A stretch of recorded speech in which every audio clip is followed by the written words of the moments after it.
I think just about everybody who's played trading card games for as long as I have has devoted at least a little time to toying around with the idea of what their own personal dream game would look like. There isn't a single game that I've enjoyed playing that hasn't had me considering at one point or another what changes I would make to improve it. In fact, these kind of thoughts are what have led to the creation of some of the most beloved fan formats in the history of card gaming, like Commander in Magic or Gym Leader Challenge in Pokemon. Heck, I myself have spent the past month or so toying around with the idea of trying to fix the broken and busted mess of poor game design and wasted potential that is MetaZoo, now that the company behind it has finally paid the ultimate price for trying to use a genuinely cute and unique game idea to shill NFTs. You're safe now, my beloved. No one will ever hurt you again. And this spirit of innovation and creation is something that reinforces the idea that if there is one thing I have learned in my 3 decades on this earth, it is that no matter how fun the final product a game designer puts out is, you can always count on passionate fans of those games to iterate on those ideas and make something entirely new and unique. It's the very principle that has kept Dungeons & Dragons so popular for nearly as long as it's been around.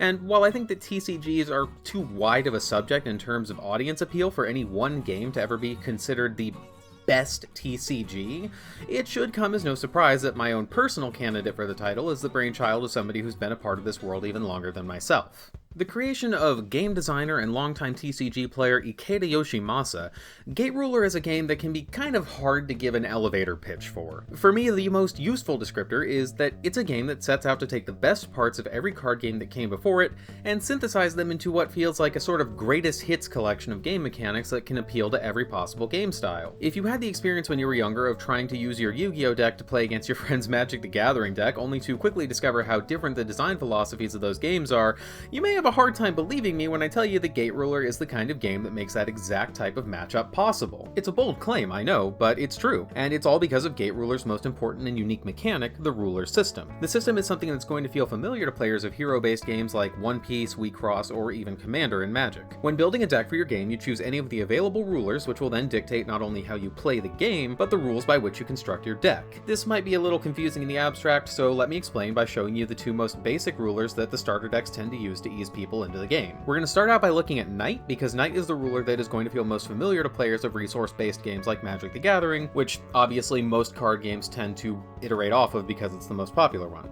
Now, please note that the Knight has actually been buffed since this scan was taken, so just know that we're going to be using the most updated version of its abilities and deck building rules instead of what is written on this card. So, the Knight's deck building rules, which can be found on Gate Ruler's website, state that when building a deck to be used by Knight, you can include cards from 2 factions of your choice. Your deck can also include 2 cards with the legend symbol at 1 copy each, and 16 cards with the counter symbol. From here, the rest of the 50 cards in your deck are capped at 4 copies each. Now, if you've played any other card game before this, then this should all be pretty easy for you to grasp. As for the actual gameplay, Knight begins the game by placing 3 generic resources into play behind their ruler in a readied state, and then drawing 4 cards from their deck. From there, the Knight's turns will always begin with them drawing 2 cards and readying 2 resources. This means that if the Knight player wants to, they can tap out on their first turn, but they're borrowing against their future resource availability until they give themselves time to rest and fully recap. Knight gameplay should be easy to grasp for anybody who's played Magic the Gathering. You tap your resources in order to put cards into play based on whatever the best strategy is for a given board state. So now that we've explained how the Knight works as the most basic way to play Gate Ruler,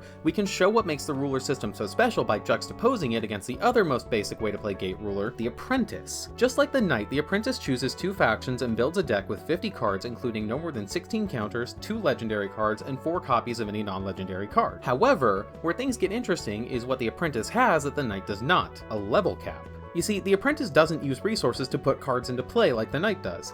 Instead, every turn, the Apprentice plays the top 2 cards of their deck free of cost. This is a move that we would call Driving 2. Because of this, the sum total cost of every single card in the Apprentice's deck cannot exceed 50. Now, I am sure that I just lost some of you because that probably sounds insane. Why would you want to build a deck where all you're doing is top decking 2 cards every turn? Where's the strategy? And that is the genius of Gate Ruler, because when you build a deck like this, which we would just refer to as a drive deck, you're front-loading the bulk of your strategic decision-making into the deck-building portion of the game. This is because the most 2 common types of effects in Gate Ruler are Touchdown, which only activates when a card is played from your hand, or Overdrive, which only activates when the card is driven. So, to give you a sort of real-life example of how this works, let's take a look at one of my favorite decks to play, Apprentice Supernatural. So obviously the major disadvantage you're going to be contending with when you're playing Apprentice is that you're only able to drive 2 cards off your deck every turn. However, a majority of the red cards with the Supernatural trait have an ability called 100 Yokai March level 1. This is an overdrive effect that says, on drive, look at the top card of your deck, and if that card is a supernatural unit of level 1 or less, you can drive that card. Meaning that with smart deck building, you can stuff your deck full of Yokai Marchers and a couple of support cards, so that every turn you're flooding the field with Yokai like Nintendo circa 2015. Where this gets even cooler is that in addition to your standard weenies, you're also going to have access to cards like Ox Oni Tenkai or your boss monster Shino Akugoro, King of the Renegades. These are higher cost Yokai that specifically say that they count as level 0 for Yokai March checks. But what if I told you that the strategy for deck building doesn't stop there? You see, there's also cards in the game like the legendary Oni of the Tatari, a card with a cost of -5. What this means is that during the deck building process, including Oni of the Tatari into your deck will literally subtract 5 points from the overall cost, meaning that your standard Apprentice deck can run a cost of 55 so long as Oni of the Tatari is included. And this Oni is nothing to sniff at either, being a big beefy boy that can attack 3 times every turn. However, such power comes at a cost, as if he is checked as damage, a mechanic we'll explain in a little bit, your opponent will get to have the Oni for themselves. And Oni of the Tatari is actually only one of the many negative cost cards in the game. In fact, he's actually an iteration of a card from the very first set, Tatari Ja! I don't know if that's how you're meant to pronounce it, but there's an exclamation point there and it's got that Hanya mask, so that's what we're gonna go with. Tatari Ja is a card that has a cost of -5 with a forced reveal effect that makes you immediately take 2 damage, and this effect is activated even if you take the card itself as damage. Now for a quick and dirty explanation of damage, basically when your ruler is attacked, you look at the strike value of the attacking card and you will turn over that many cards from the top of your deck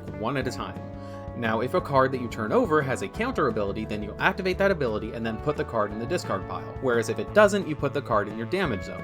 When the amount of cards in your damage zone meets the amount of HP that your ruler has, you lose the game. So basically, the Tatari lets you build a stronger deck at the cost of a higher chance for your opponent to score random crits. And yes, it is entirely possible to get unlucky enough to hit a Tatari, into a Tatari, into a Tatari, into a Tatari, and yes, it is hilarious every time. The Apprentice Supernatural deck is an incredibly cool example of how much mileage you can get out of what would seem like an overly simplistic mechanic like the drive system, and even though Apprentice is one of the first rulers that came out, it's still incredibly fun to use even now, and subsequently released drive rulers got even crazier with their abilities. The recently released Frenzy is a drive ruler that cuts the level limit from 50 to 30 and doesn't let you use negative cost cards in your deck, but in exchange it gives you 2 more zones to play units in, and it lets you drive 3 cards every turn instead of 2, meaning that if I wanted to play my Supernatural deck as a Frenzy, I could, but I would have to cut out all the negative cost cards and make serious decisions as to whether I wanted to include my husband, Shino Akugoro, King of the Renegades, or my wife, Popo of the Hachishaku. And yes, my fellow degenerates, we do indeed have the 8-foot ghost wife in this game. Another really cool and understated advantage of having a drive deck built and ready to go is that it's great for just playtesting silly little deck ideas when you don't have a convenient human opponent nearby to play with. Obviously, going fish has never been the best way to practice a game of strategy, but this is about as close as you can get to having an artificially intelligent analog opponent to play against than you would, say, if you were practicing your Yu-Gi-Oh! Combo lines and trying to figure out at what point your opponent would be most likely to use their Baron de Fleur Omni Negate for maximum advantage. Although I guess that reference isn't really relevant anymore now that Baron de Fleur is banned. I swear I know what I'm talking about! Now, even after all that, if you still don't feel like a drive deck is what you want to play and you'd prefer to use resources and have a hand, there's plenty of varied playstyles still available to you. Overlord is a ruler that imposes a deck size limit, unlike the Knight, but in exchange, every card in their deck costs exactly 1 resource to play. However, this also does include 0 cost cards, so each decision is going to become that much more important.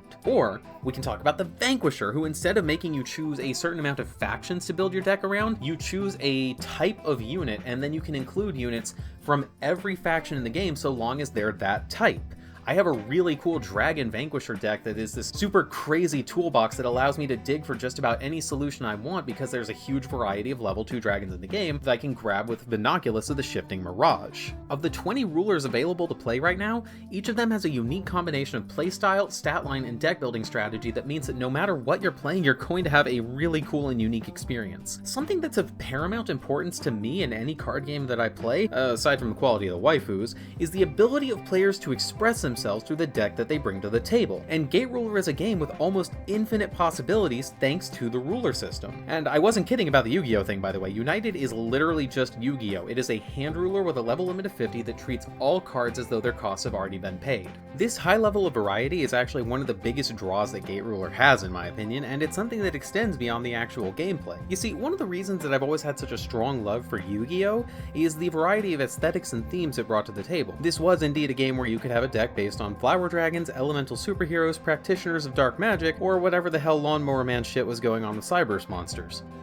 Oh, and Eevee. It was one of the reasons I could never truly gel with Magic, because no matter what deck you played or set it was from, it all just kinda felt the same. But Gate Ruler understands that consistent visual design is lame when the other option is going completely off the wall batshit bonkers and making room for literally anything so long as it's cool. And unlike Yu-Gi-Oh, where classically the stories of the various monster tribes were by and large taking place in different spheres with some occasional crossover, Gate Ruler actually makes a pretty respectable swing at creating a world wherein the varied themes and tones make sense. In fact, it actually does a better job at creating a sense of ludonarrative harmony than a lot of other TCGs that I've played in my day. The basic premise is that in the near future, the world is being invaded by Cthulhu monsters from another dimension. This isn't an exaggeration, by the way. Cthulhu and Hastur themselves are among the ranks of these ex-vaders, as they're known. However, Earth is not the only world being invaded, as the medieval fantasy world of Volnar, home to the Kingdom of Weskalot and the Fell Dragons, and the retro-futuristic dimension of the Wonderverse, home to the Crime Knots and the Futuristic Four, have also come under fire from these extra-dimensional invaders. As such, they form a multiversal alliance with the forces of Earth, represented in-game by the Atlas and Yomajin Front factions. And for those of you who might rightly be worried that the Earth factions will be the most boring ones in the game, no.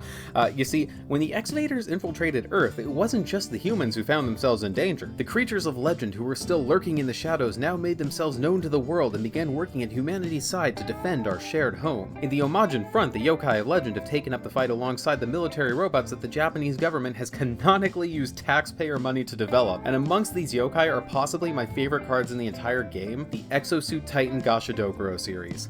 It is a Gashadokuro with mechanical augmentations and a laser sword. Cordially, if you don't think that is the hypest shit, f*** off my dick. And for the non-weeaboos in the room, the Old World League, found largely within the confines of the Atlas faction, consists of creatures from mythology of the entire world. Vampires, werewolves, and even Hades himself.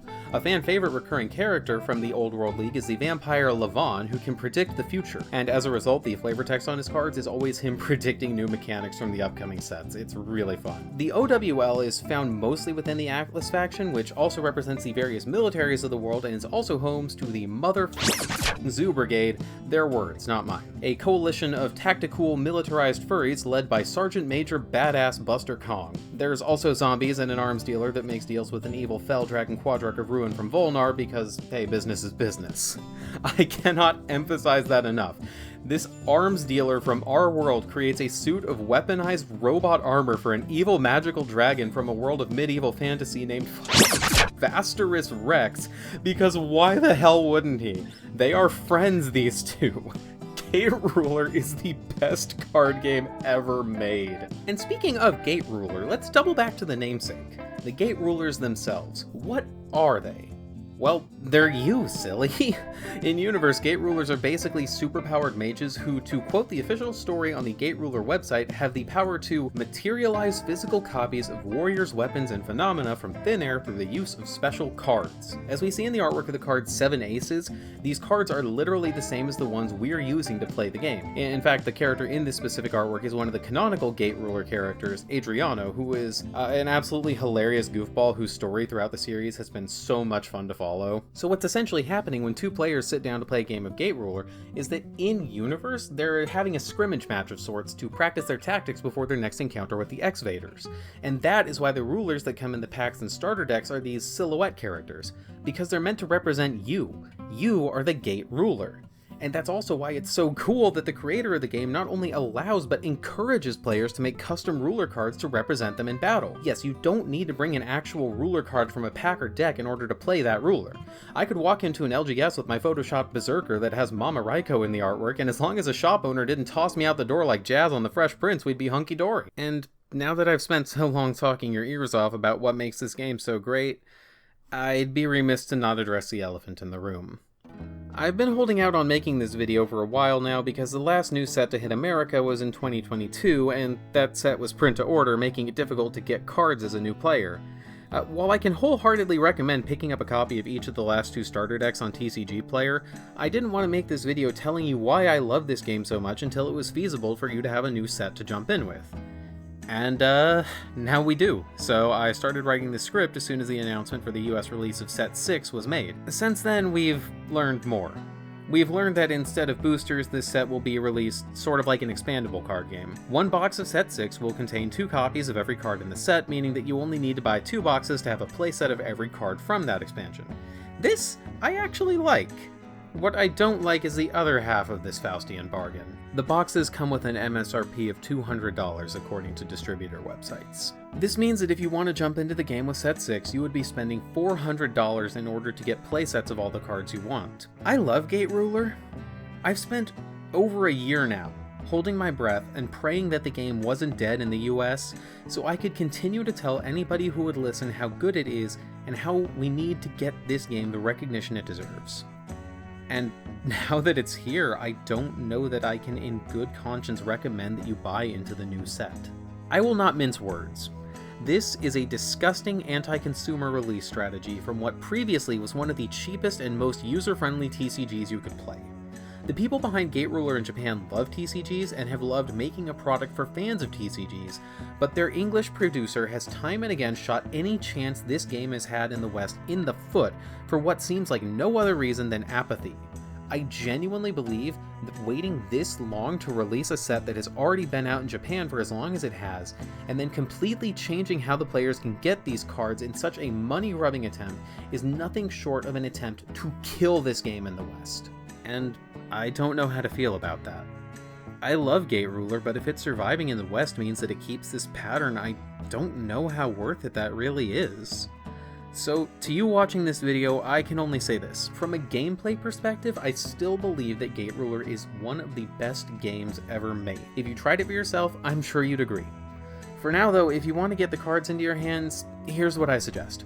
Buy starter decks 3 and 4, they're both less than $15 each on TCG Player and a great place to get started with the game. If you prefer to just crack packs, boxes of Set 2 are around $30 on TCG Player. They don't have a lot of the most recent mechanics, but they're still really fun to crack, and I do believe that you will have fun even if you're just making decks from that set. Kind of a downer of an ending, I know. Let me say this much. Gate Ruler, at the end of the day, is still worth checking out. It is a game that takes the most fun parts of all other TCGs and synthesizes them into something wholly unique and altogether incredible. So, if the game dies with Set 6 as a result of corporate greed or just apathy, then I'm not going to pretend I'm not going to be sad, but the truth is that there is still a near infinite amount of fun to be had with the stuff that's already out there on the market. And hey, if nothing else, you can buy singles on TCG Player. I made this video because I love Gate Ruler, because there has never been another game like Gate Ruler, and there never will be another game like it. Gate Ruler is more than just a game, it's a labor of love and a gift from Ikeda Yoshimasa to card gamers all around the world. And how can I not be more thankful for that gift than bitter at the middlemen who might try to take it away? That's all I have to say. Other than that this has been a powerfully pointless video, but I hope you enjoyed it anyways. Pass turn.